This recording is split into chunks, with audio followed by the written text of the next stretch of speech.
నాగవంశీ గారు ఒక మాట మాట్లాడారు. అందరూ మమ్మల్ని విలన్స్ చేస్తారు, ఐబొమ్మ రవినేమో రాబిన్ హుడ్ చేశారు అన్నారు.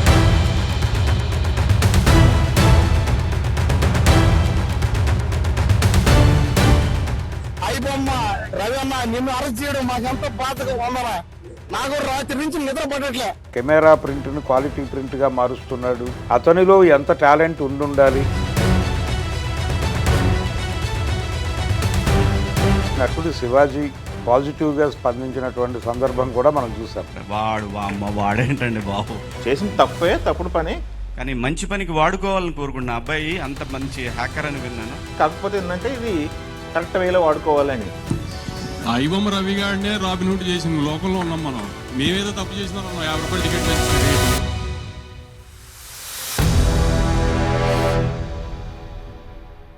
భరద్వాజ గారు, ఐబొమ్మ రవికి పోలీస్ శాఖలో జాబు, లేకపోతే తెలంగాణ గవర్నమెంట్లో జాబు, ఇప్పుడు డిస్కషన్ పాయింట్ అయిపోయింది. మొన్నేమో ప్రెస్ మీట్లో మాట్లాడుతూ నాగవంశీ గారు ఒక మాట మాట్లాడారు. అవును, అందరూ మమ్మల్ని విలన్స్ చేస్తారు, ఐబొమ్మ రవినేమో రాబిన్ హుడ్ చేశారు అన్నాడు ఆయన. అంతటితో ఆగలేదు. ఎలా రిలీజ్ అవుతాడో చూస్తాను జైలు నుంచి అని కూడా ఆయన వ్యాఖ్యానించినట్టుగా బయట ప్రచారం నడిచిపోతుంది. ఈరోజు మార్నింగ్ నుంచి ఏమో తెలంగాణ పోలీస్ శాఖలోకి ఐబొమ్మ రవి అని చెప్పేసి ఒక టాపిక్ రన్ అవుతుంది. ఎక్కడి నుంచి వచ్చింది, ఏంటి అసలు ఈ గోలంతా? అంటే అది పేపర్లో పబ్లిష్ అయినట్టుగా ఒక ముక్క సర్క్యులేట్ అవుతోంది. అయితే ఈ అభిప్రాయం చాలామంది గతంలో మాట్లాడి ఉన్నారు. అంటే అతని టాలెంట్ చాలా అద్భుతమైనటువంటి టాలెంట్ అది. అంటే అలా పైరసీ చేయటం, క్వాలిటీ ప్రింట్లు ఎలా వెళ్తున్నాయో కూడా ఎవరికి తెలియకుండా వెళ్ళిపోయి అదే క్వాలిటీలో ప్రపంచానికి ఇస్తున్నాడు అతను. కాబట్టి అంత విజ్ఞానం ఉన్నటువంటి వ్యక్తిని, అంటే కెమెరా ప్రింట్ను క్వాలిటీ ప్రింట్గా మారుస్తున్నాడు అనేది కూడా కొంతమంది మాట్లాడారు. అదొకటను మెయిన్ అతను చెప్పింది ఏంటంటే, దాంట్లో కోడింగ్ రాసే, బ్యాక్ అండ్ కోడింగ్ రాసేవాడు లింక్ ఏదైనా క్లిక్ చేస్తే వేరేది సోర్స్కి వెళ్ళటం. అవును, అది దీనికి సంబంధించినటువంటి ప్రికాషనరీ మెజర్స్ చాలా ఉన్నాయి. సర్వర్ మెయింటెనెన్స్ దగ్గర నుంచి మొదలు పెడితే మీరు ఏ లింకుని ఎక్కడి నుంచి ఎక్కడికి ట్రావెల్ చేయించాలి అనే దాంతోపాటు ఎవరెవరిని ఎలా డ్రాగ్ చేయాలి దీనిలోకి అనేది, అలాగే మీరు ఒకసారి ఎంటర్ అయిన తర్వాత మీ డేటాని ప్రిజర్వ్ చేయటము, మార్కెటింగ్ చేయటము, దాన్ని ఇంత డేటా ఉంది నా దగ్గర అని చెప్పి దాన్ని మార్కెటింగ్ చేయటము, ఈ స్ట్రాటజీలు ఇవన్నీ. అంటే ఒకటి సాంకేతిక వ్యవహారం. ఈ సాంకేతికతలో నుంచి ఆయన డబ్బులు జనరేట్ చేయగలిగాడు. అలాగే సర్వర్లు మెయింటైన్ చేయటం, సర్వర్ కూడా ఏమీ లేదు, క్లౌడ్ నుంచి చేశాను అంతా అని చెప్పాడని ఒక వార్త. ఇలా ఏమీ లేకుండా అలా నిలబడి ఇంత వ్యవహారం నడిపి ఇంతమందిని పరుగులు పెట్టించి ఇంత గందరగోళం చేసినటువంటి మనిషి, అతనిలో ఎంత టాలెంట్ ఉండాలి, ఆ టాలెంట్ని ప్రాపర్గా యూటిలైజ్ చేసుకుంటే ఎన్ని మంచి పనులు జరుగుతాయి అనే పద్ధతిలో ఒక ఆలోచన చెయ్యాలి అని చెప్పి చాలామంది నెటిజన్లు మాట్లాడారు. అలాగే సెలబ్రిటీస్ కూడా కొంతమంది అభిప్రాయాన్ని వేదికల మీదే పంచుకున్నారు. ఇప్పుడు ఎలాగైతే వంశీ గురించి మనం మాట్లాడుకున్నామో, ప్రొడ్యూసర్ గారి గురించి, అలాగే నటుడు శివాజీ పాజిటివ్గా స్పందించినటువంటి సందర్భం కూడా మనం చూసాం. ఆయన ఈ మాట అన్నాడు, ఏది అతని విజ్ఞానాన్ని వినియోగించుకుంటే బాగుంటుంది, అంటే సక్రమమైన మార్గంలో. అవును, ఆయన ముందు ఖండించాడు. అంటే చేసిన తప్పే, తప్పుడు పని, కాకపోతే ఏంటంటే ఇది కరెక్ట్ వేలో వాడుకోవాలని. అదే అతని విజ్ఞానాన్ని వాడుకోవాలి సక్రమమైన మార్గంలో అనేది అభిప్రాయపడ్డాడు ఆయన. మంచిదే, ఈ అభిప్రాయం చాలామందికి ఉంది. రెండోది, ఈ అభిప్రాయాలన్నీ కలగటానికి ఒక మోటివ్ ఏంటంటే, ఆయన తండ్రి వీడియోలు బయటకు వచ్చినాయి. అతను అరెస్ట్ అవగానే వైజాగ్లో వాళ్ళ ఫాదర్ దగ్గరికి వెళ్ళారు. ఆయన బిఎస్ఎన్ఎల్ ఎంప్లాయీ. నా ఇల్లు చూడండి, నా పరిస్థితి చూడండి అన్నాడు ఆయన. ఏమీ లేదు అక్కడ, చాలా కష్టాల్లో ఉన్నాడు ఆయన. ఆయనే వండుకుని ఆయనే తిని ఏదో బయటకు వచ్చి నానా కష్టాల్లోనూ ఉన్నట్టుగా కనిపించింది. ఆ ఇంపాక్ట్ జనాల్లో పడింది. ఇక్కడేమో 100 కోట్లు 1000 కోట్లు దోచేశాడని ప్రచారం, అక్కడేమో పరిస్థితి అది. ఇతనేమో డివోర్స్ అయ్యి, ఇతనికి సంసారం కూడా లేదు. ఇన్ని గందరగోళాల మధ్య జనాలకు ఒక సింపతి మొదలైంది. రెండోది రోజువారీ మనకు ఉచితంగా సినిమాలు చూపిస్తున్నాడు అనేటువంటిది ఓ సాఫ్ట్ కార్నర్కి కారణం. ఎప్పుడైతే ఈ సాఫ్ట్ కార్నర్ మోటివ్ అయిపోయిందో ప్రతిదీ పాజిటివ్గా కనిపించడం మొదలైంది ప్రపంచానికి. మూడోదేమో సినిమా వాళ్ళ పైన కొంతమంది పైన ఉన్నటువంటి ద్వేషంగా అక్కసు ద్వేషం అన్నీ. అంటే టిక్కెట్ల రేట్లు పెంచేస్తున్నారు, ఈ ప్రీమియర్ షోస్ వేస్తున్నారు విపరీతంగా అనేది ఒక గొడవ. ఈ ప్రీమియర్ షోస్ భారం మా మీద ఎందుకు వేస్తున్నారు, మీరు పాన్ ఇండియా మార్కెట్ కోసం సినిమా చేసి ఆ ఖర్చు అక్కడ రాబట్టుకోవాలి కానీ మా దగ్గర నుంచి రాబట్టుకోవడానికి ఎందుకు ట్రై చేస్తున్నారు అనేది ఒక గొడవ. ఇవన్నీ కలగలిసి జనాల్లో అతని మీద ఒక పాజిటివ్ ఒపీనియన్ ఉంది. ఇంకొకటి హీరోలకేమో 100 కోట్లు అని చెప్పి ప్రచారం జరిగింది.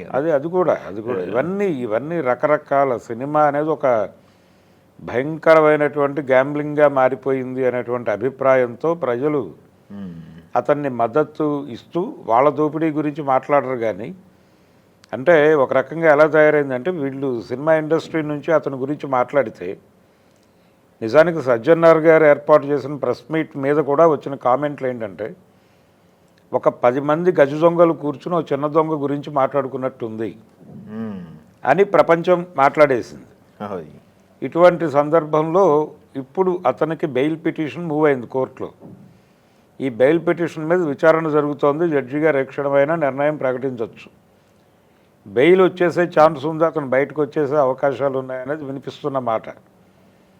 ఈ సందర్భంగా పోలీసుల నుంచి ఒక ప్రతిపాదన అతని ముందుకు వచ్చింది అనేది, నీకు పోలీస్ డిపార్ట్మెంట్లో ఉద్యోగం చేయాలని ఏమన్నా ఉందా, దానికి సంబంధించి ఏదన్నా ఐడియా ఉంటే మేము పరిశీలి చేస్తాం, మనం కూర్చుందాం అన్న పద్ధతిలో ఒక ప్రపోజల్ వీళ్ళ వైపు నుంచి అతను ముందుకు వెళ్ళిందని, అతను దాన్ని రిజెక్ట్ చేసి నేను హోటల్ పెట్టుకోవాలనుకుంటున్నాను అన్నాడని, నేను సంపాదించింది కూడా పెద్దగా లేదు, ఏదో సంపాదించాను కానీ వెనక్కి తిరిగి చూస్తే దాదాపు 17 కోట్లు నా లగ్జరీస్కి ఖర్చు అయిపోయింది అని అతను విచారణలో వెల్లడించినట్టుగా కూడా ఒక మాట బయట ప్రచారం జరుగుతోంది. అందులో ఎంత వాస్తవం ఉందనేది అతను బయటకు వచ్చాక కానీ తెలియదు.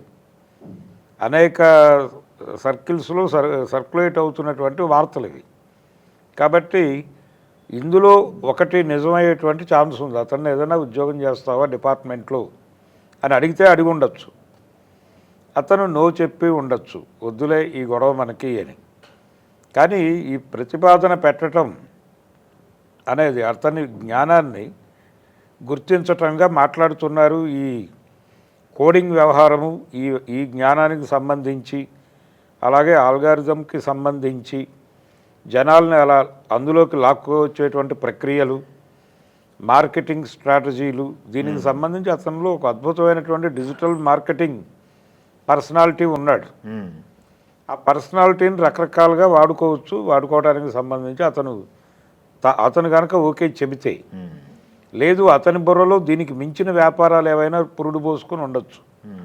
ఈ లోపు ఈ కస్టడీలోనూ జైల్లోనూ ఉన్నటువంటి సందర్భంలో ప్రపంచం అతనికి ఇంకోలా అర్థమై ఉండొచ్చు. ఆ అర్థమైన మేరకు అతను ఇంకేదో స్కెచ్ కూడా వేసుకొని ఉండొచ్చు. ఇప్పుడు ఇక్కడ ఏదో ఒక కెమెరా ప్రింట్ని అద్భుతమైన క్వాలిటీలోకి మారుస్తున్నారు అనే మాట అందరూ మాట్లాడిన తర్వాత